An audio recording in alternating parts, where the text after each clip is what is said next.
मुझे भारत के राष्ट्रपति के रूप में चुना था। आज मेरा कार्यकाल पूरा हो रहा है। इस अवसर पर मैं आप सभी के साथ कुछ बातें साझा करना चाहता हूं। सबसे पहले मैं आप सभी देशवासियों के प्रति तथा आपके जनप्रतिनिधियों के प्रति हार्दिक कृतज्ञता व्यक्त करता हूं। पूरे देश में अपनी यात्राओं के दौरान नागरिकों के साथ हुए संवाद और संपर्क से मुझे निरंतर प्रेरणा मिलती रही। छोटे छोटे गांवों में रहने वाले हमारे किसान और मजदूर भाई बहन, नई पीढ़ी के जीवन को संवारने वाले हमारे शिक्षक, हमारी विरासत को समृद्ध बनाने वाले कलाकार, हमारे देश के विभिन्न आयामों का अध्ययन करने वाले विद्वान, देश की समृद्धि बढ़ाने वाले उद्यमी, देशवासियों की सेवा करने वाले डॉक्टर व नर्स, राष्ट्र निर्माण में संलग्न वैज्ञानिक व इंजीनियर, देश की न्याय व्यवस्था को योगदान देने वाले न्यायाधीश व अधिवक्ता, प्रशासन तंत्र को सुचारू रूप से चलाने वाले सिविल सर्वेंट्स, हर वर्ग को विकास से जोड़ने में सक्रिय हमारे सामाजिक कार्यकर्ता, भारतीय समाज में आध्यात्मिक प्रवाह को बनाए रखने वाले सभी पंथों के आचार्य व गुरुजन, आप सभी ने मुझे अपने कर्तव्यों का निर्वहन करने में भरपूर सहयोग दिया है। संक्षेप में कहूँ तो समाज के सभी वर्गों का मुझे पूरा सहयोग, समर्थन व आशीर्वाद मिला है। मेरे मनो मस्तिष्क में वे सभी क्षण विशेष रूप से अंकित रहेंगे जब मेरी मुलाकात अपनी सेनाओं, अर्धसैनिक बलों तथा पुलिस के बहादुर जवानों से होती थी। उन सभी में देश प्रेम की अद्भुत भावना देखने को मिलती है। अपनी विदेश यात्राओं के दौरान जब भी प्रवासी भारतीयों के साथ मेरा मिलना हुआ, हर बार मुझे मातृभूमि के प्रति उनके गहरे प्यार और अपनेपन का एहसास हुआ। देश के सर्वोच्च नागरिक पुरस्कार समारोहों के दौरान मुझे अनेक असाधारण प्रतिभाओं से मिलने का अवसर मिला। वे सभी पूरी लगन, अटूट समर्पण और दृढ़ निष्ठा के साथ एक बेहतर भारत के निर्माण में सक्रिय हैं। इस प्रकार अनेक देशवासियों से मिलने के बाद मेरा यह विश्वास और भी दृढ़ हुआ कि हमारे निष्ठावान नागरिक ही वास्तविक राष्ट्र निर्माता हैं और वे सभी भारत को बेहतर बनाने के लिए प्रयासरत हैं। ऐसे सभी निष्ठावान देशवासियों के हाथों में हमारे महान देश का भविष्य सुरक्षित है।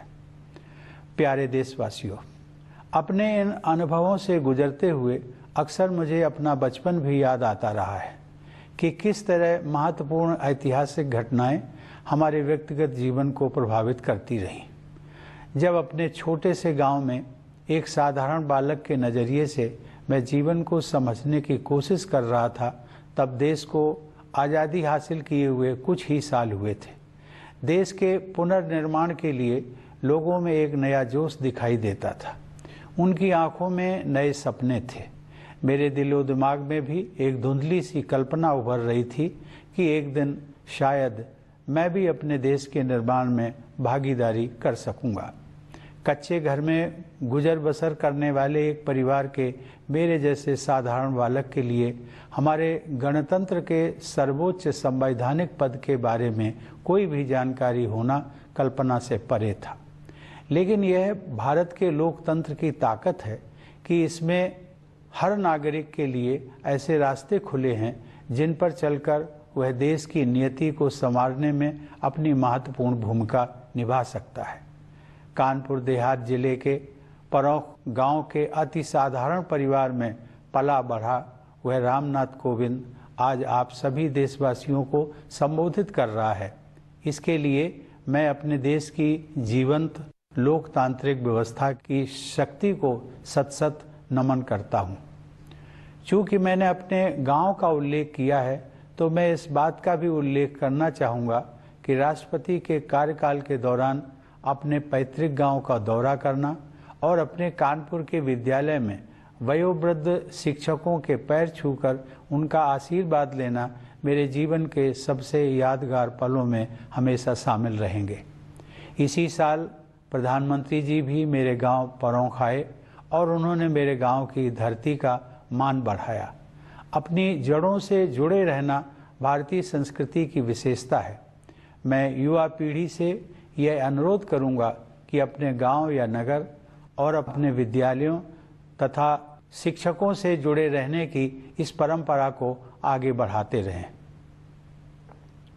प्यारे देशवासियों, आजकल सभी देशवासी आज़ादी का अमृत महोत्सव मना रहे हैं। अगले महीने हम सब भारत की आज़ादी की 75वीं वर्षगांठ मनाएंगे। हम 25 वर्ष की अवधि के उस अमृत काल में प्रवेश करेंगे जो स्वतंत्रता के शताब्दी वर्ष अर्थात 2047 में पूरा होगा। ये विशेष ऐतिहासिक वर्ष हमारे गणतंत्र के प्रगति पथ पर मील के पत्थर की तरह है। हमारे लोकतंत्र की ये विकास यात्रा देश की स्वर्णिम संभावनाओं को कार्य रूप देकर विश्व समुदाय के समक्ष एक श्रेष्ठ भारत को प्रस्तुत करने की यात्रा है। आधुनिक काल में हमारे देश की इस गौरव यात्रा का आरंभ ब्रिटिश हुकूमत के दौरान राष्ट्रवादी भावनाओं के जागरण और स्वाधीनता संग्राम के साथ हुआ। 19वीं शताब्दी के दौरान पूरे देश में पराधीनता के विरुद्ध अनेक विद्रोह हुए। देशवासियों में नई आशा का संचार करने वाले ऐसे विद्रोहों के अधिकांश नायकों के नाम भुला दिए गए थे। अब उनकी वीर गाथाओं को आदर सहित याद किया जा रहा है। 19वीं सदी के अंतिम तथा 20वीं सदी के आरंभिक वर्षों में नवीन जन चेतनाओं का संचार हो रहा था और स्वाधीनता संग्राम की अनेक धाराएं प्रवाहित हो रही थी। वर्ष 1915 में जब गांधी जी स्वदेश लौटे, उस समय देश में राष्ट्रीयता की भावना और भी प्रबल हो रही थी। अनेक महान जन नायकों की उज्जवल आकाश गंगा का जैसा प्रकाश हमारे देश को 20वीं सदी के आरंभिक दशकों में प्राप्त हुआ, वह विश्व इतिहास में अतुलनीय है। जहां एक और आधुनिक युग के एक ऋषि की तरह गुरुदेव रविंद्रनाथ टैगोर हमारी सांस्कृतिक विरासत से देशवासियों को फिर से जोड़ रहे थे, वहीं दूसरी ओर बाबा साहब भीमराव आम्बेडकर समानता के आदर्श की ऐसी पुरजोर वकालत कर रहे थे जैसा अधिकांश विकसित देशों में भी दिखाई नहीं दे रहा था।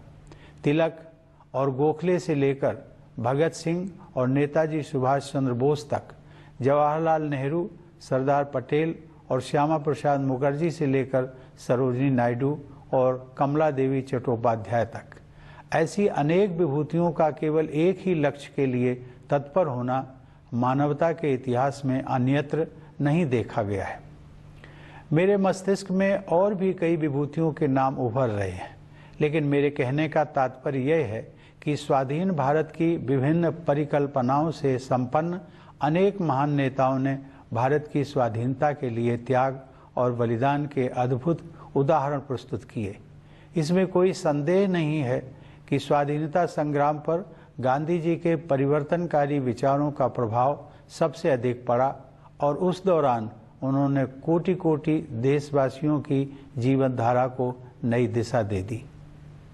देवी और सज्जनों, लोकतंत्र के जिस पथ पर हम आज आगे बढ़ रहे हैं, उसकी रूपरेखा हमारी संविधान सभा द्वारा तैयार की गई थी। उस सभा में पूरे देश का प्रतिनिधित्व करने वाले अनेक महानुभावों में हंसाबेन मेहता, दुर्गाबाई देशमुख, राजकुमारी अमृत कौर तथा सुचेता कृपलानी सहित 15 महिलाएं भी शामिल थीं। संविधान सभा के सदस्यों के अमूल्य योगदान से निर्मित भारत का संविधान हमारा प्रकाश स्तंभ रहा है और इसमें निहित आदर्श चिरकाल से संरक्षित भारतीय जीवन मूल्यों का हिस्सा रहे हैं। संविधान को अंगीकृत किए जाने से एक दिन पहले संविधान सभा में अपने समापन वक्तव्य में डॉक्टर आम्बेडकर ने लोकतंत्र के सामाजिक और राजनैतिक आयामों के बीच के अंतर को स्पष्ट किया था। उन्होंने कहा था कि हमें केवल राजनीतिक लोकतंत्र से संतुष्ट नहीं होना चाहिए। मैं उनके शब्दों को आप सबके साथ साझा करता हूं। उन्होंने कहा था, हमें अपने राजनीतिक लोकतंत्र को एक सामाजिक लोकतंत्र भी बनाना चाहिए। राजनैतिक लोकतंत्र टिक नहीं सकता यदि वह सामाजिक लोकतंत्र पर आधारित न हो। सामाजिक लोकतंत्र का क्या अर्थ है?